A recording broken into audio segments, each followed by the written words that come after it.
আসসালামু আলাইকুম ওয়া রাহমাতুল্লাহি ওয়া বারাকাতুহু। সম্মানিত অনলাইন দিনী ভাই এবং বোন, রাসূলুল্লাহ সাল্লাল্লাহু আলাইহি ওয়াসাল্লাম হাদিসে বলছেন, দুনিয়ার সাথে আমার আবার কিসের সম্পর্ক?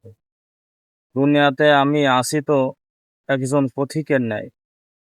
কোনো গাছের ছায়াতে আছি, এক সময় চলে যায়। তো আলহামদুলিল্লাহ, এই হাদিসটি আজ আমরা অনুভব করলাম। আমার বাসা ঝিনাইদহের হরিণাকুণ্ডতে। তো আলহামদুলিল্লাহ এসেছিলাম ঝিনাইদহের গোয়ালপাড়ার এইদিকে। তো দুনিয়াটাই দেখেন যে কিভাবে আসলে মুসাফির অবস্থায় ঘুরতেছি। হরিণাকুণ্ড, ঝিনাইদহ, আবার গোয়ালপাড়া।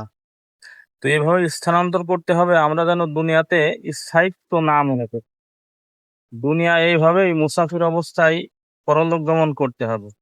এটাই আমার আপনার জীবনের আশা থাকবে, যেন আমরা পরকালে পরিত্রাণ পেয়ে যাই এবং সেই অনুপাতে আমাদের দিন যাপন করতে হবে।